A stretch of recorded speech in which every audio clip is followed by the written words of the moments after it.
연락할 사람은 많은데 정작 진짜로 연락하고 싶은 사람은 없는 느낌. 혹시 이런 경험 있으신가요?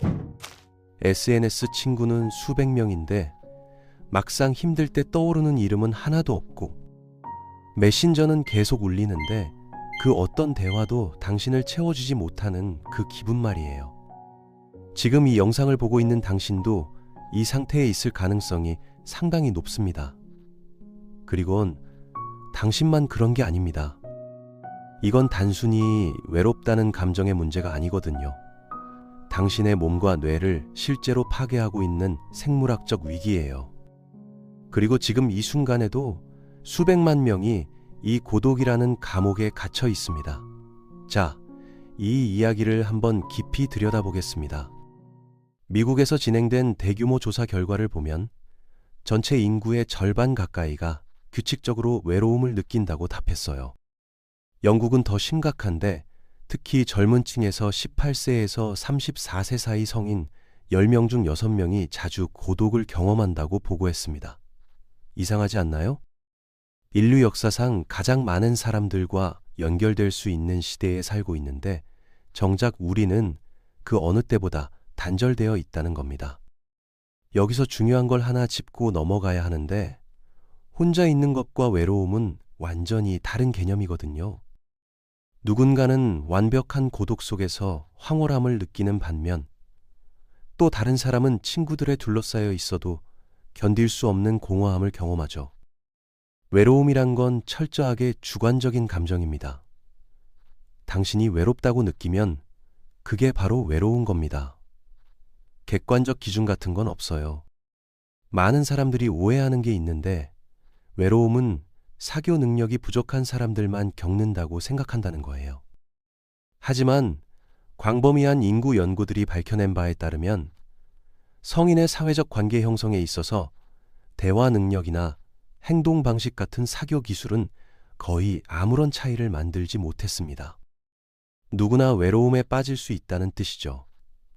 돈이 많든, 유명하든, 권력이 있든, 외모가 뛰어나든, 성격이 좋든 상관없어요. 이 모든 것들이 당신을 외로움으로부터 보호해주지 못합니다. 왜냐하면 외로움은 당신의 생물학적 구조에 내장되어 있기 때문입니다. 외로움은 배고픔과 똑같은 신체 기능이에요. 배고픔이 당신에게 음식이 필요하다고 알려주는 것처럼 외로움은 사회적 연결이 필요하다고 신호를 보내는 겁니다. 당신의 몸이 왜 이렇게까지 사회적 관계에 집착하느냐? 그건 수백만 년 전으로 거슬러 올라가야 하거든요. 우리 조상들에게 다른 사람들과의 연결은 곧 생존 가능성을 의미했습니다. 자연 선택은 협력하고 유대를 형성하는 개체들에게 보상을 줬어요. 그 과정에서 우리의 뇌는 점점 더 커지고 정교해졌습니다. 다른 사람의 생각과 감정을 읽어내고 관계를 만들고 유지하는 능력이 발달했죠. 사회성이 우리 생물학의 핵심이 된 겁니다. 당신은 50명에서 150명 정도의 집단 안에서 태어났고 대부분 평생 그 집단과 함께 살아갔어요. 충분한 칼로리를 얻고 안전하고 따뜻하게 지내고 새끼를 돌보는 일은 혼자서는 사실상 불가능했습니다. 함께 있으면 살고 혼자면 죽는 거였죠. 당신의 조상들에게 가장 위험한 위협은 사자에게 잡아먹히는 게 아니라 집단의 분위기를 파악하지 못해서 배척당하는 거였습니다. 이걸 피하기 위해 우리 몸은 사회적 고통이라는 걸 개발했어요. 이 종류의 고통은 거부당했을 때 느끼는 진화적 적응 메커니즘입니다. 일종의 조기 경보 시스템이죠. 당신을 고립시킬 수 있는 행동을 멈추게 만드는 겁니다. 거부를 더 고통스럽게 느낀 조상들은 배척당했을 때 행동을 바꿀 가능성이 높았고, 그래서 부족에 남을 수 있었어요. 반대로 그렇지 않은 사람들은 쫓겨났고 대부분 죽었습니다. 그래서 거부당하는 게 아프고 외로움이 이토록 고통스러운 겁니다. 여기까지 들으면 이상하게 위로가 되죠. 적어도 지금의 당신이 잘못된 건 아니라는 뜻이니까요. 지금 당신이 느끼는 그 외로움은 결함이 아니라 수백만 년 동안 당신을 살려온 시스템이 작동하고 있다는 신호니까요. 우리를 연결된 상태로 유지하는 이 메커니즘은 인류 역사 대부분의 기간 동안 완벽하게 작동했죠. 인간이 스스로 새로운 세계를 만들기 시작하기 전까지는요. 오늘날 우리가 보는 외로움의 전염병은 사실 르네상스 후기에 시작됐습니다. 서양 문화가 개인에게 초점을 맞추기 시작했거든요. 지식인들은 중세의 집단주의에서 벗어났고 새롭게 등장한 개신교 신학은 개인의 책임을 강조했습니다. 산업혁명이 오면서 이 흐름은 더욱 가속화됐어요. 사람들은 마을과 들판을 떠나 공장으로 향했습니다. 수백 년 동안 존재해왔던 공동체들이 해체되기 시작했고 도시들은 팽창했죠. 우리의 세계가 빠르게 현대화되면서 이 변화는 더욱 빨라졌습니다. 오늘날 우리는 새로운 직장, 사랑, 교육을 위해 엄청난 거리를 이동하면서 우리의 사회적 네트워크를 뒤에 남겨두고 있어요. 과거보다 직접 만나는 사람의 수도 줄었고 만나는 빈도도 감소했습니다. 미국의 경우 평균 친한 친구 수가 1985년 3명에서 2011년 2명으로 떨어졌거든요. 대부분의 사람들은 우연히 만성적인 외로움에 빠지게 됩니다. 성인이 되면 일, 대학, 연애, 아이들, 그리고 넷플릭스로 바빠지죠. 시간이 부족해요. 가장 쉽게 희생할 수 있는 건 친구들과 보내는 시간입니다. 어느 날 깨어나 보니 고립되어 있다는 걸 깨닫고 깊은 관계를 갈망하게 되는 거죠. 문제는 성인이 되어서 친밀한 관계를 찾기가 어렵다는 겁니다. 그래서 외로움이 만성화될 수 있어요. 아이폰이나 우주선 같은 것들에 대해서는 꽤 뿌듯해하지만 우리의 몸과 정신은 기본적으론 5만 년 전과 동일합니다. 우리는 여전히 생물학적으로 서로와 함께 있도록 최적화되어 있거든요. 대규모 연구들이 밝혀낸 바에 따르면 만성적인 외로움에서 오는 스트레스는 인간이 경험할 수 있는 가장 건강에 해로운 것들 중 하나입니다. 노화를 빠르게 만들고 암을 더 치명적으로 만들며 알츠하이머의 진행을 가속화시키고 면역 체계를 약화시키죠. 외로움은 비만보다 2배나 치명적이고 하루에 담배 한 갑을 피우는 것만큼 위험합니다. 가장 위험한 건 만성화되면 스스로 지속되는 구조가 된다는 거예요. 신체적 고통과 사회적 고통은 뇌에서 공통된 메커니즘을 사용하는데 둘 다 위협처럼 느껴지거든요. 그래서 사회적 고통이 가해지면 즉각적이고 방어적인 행동이 나타납니다. 외로움이 만성화되면 당신의 뇌는 자기 보존 모드로 들어가요. 모든 곳에서 위험과 적대감을 감지하기 시작하는 겁니다. 여기서 끝이 아닙니다. 일부 연구에 따르면 외로울 때 당신의 뇌는 사회적 신호에 훨씬 더 민감하고 경계하게 되는데 동시에 그것들을 올바르게 해석하는 능력은 더 떨어진다고 해요. 다른 사람들에게 더 많은 주의를 기울이지만 그들을 덜 이해하게 되는 거죠. 얼굴을 인식하는 뇌 부분이 조율을 잃고 중립적인 표정을 적대적으로 분류할 가능성이 높아집니다. 그래서 다른 사람들을 불신하게 되는 거예요. 외로움은 당신이 다른 사람들의 의도에 대해 최악을 가정하게 만듭니다. 이렇게 인식된 적대적인 세상 때문에 당신은 자신을 보호하기 위해 더 자기중심적이 될 수 있고 이는 당신을 실제보다 더 차갑고 불친절하며 사회적으로 어색하게 보이게 만들 수 있어요.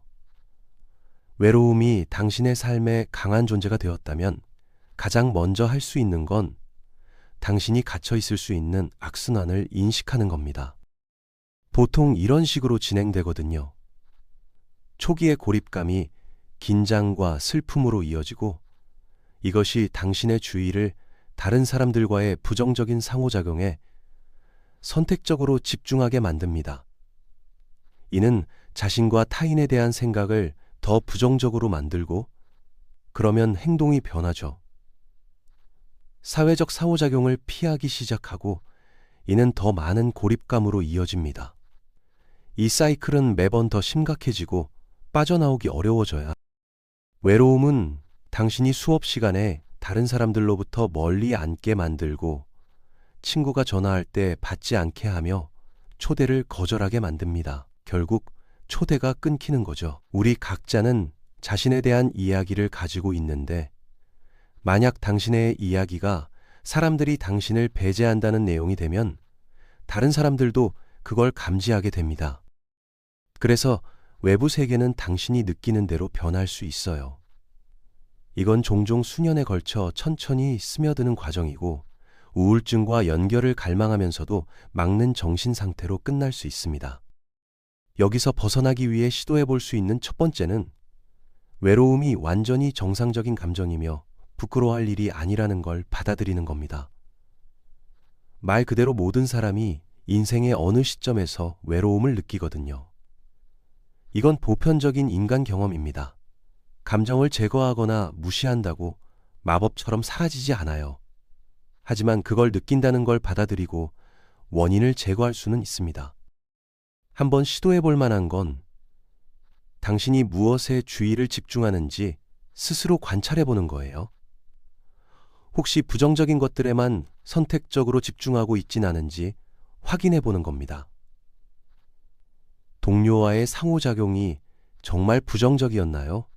아니면 실제로는 상호적이거나 심지어 긍정적이었나요? 그 상호작용의 실제 내용은 무엇이었나요? 상대방이 뭐라고 말했죠? 정말 나쁜 말을 했나요? 아니면 당신이 그들의 말에 추가적인 의미를 더한 건 아닌가요? 어쩌면 다른 사람이 부정적으로 반응한 게 아니라 그냥 시간이 없었을 수도 있습니다. 그 다음 들여다볼 수 있는 건 세상에 대한 당신의 생각이에요. 다른 사람들의 의도에 대해 최악을 가정하고 있진 않나요? 사회적 상황에 들어가기도 전에 이미 어떻게 될지 결정해버린 건 아닌가요? 다른 사람들이 당신을 원하지 않는다고 먼저 가정하나요? 상처받지 않으려고 노력하면서 마음을 여는 위험을 감수하지 않고 있나요? 만약 그렇다면 다른 사람들에게 선의를 베풀어 볼 수 있을까요? 그들이 당신에게 반대하지 않는다고 가정해 볼 수는 없을까요? 다시 개방적이고 취약해질 위험을 한 번 더 감수해 볼 수 있을까요? 마지막으로 살펴볼 수 있는 건 당신의 실제 행동입니다. 다른 사람들과 함께 있을 기회를 피하고 있진 않나요? 초대를 거절할 구실을 찾고시나요? 아니면 자신을 보호하기 위해 먼저 다른 사람들을 밀어내고 있나요? 공격당하는 것처럼 행동하고 있나요? 정말로 새로운 연결을 찾고 있나요?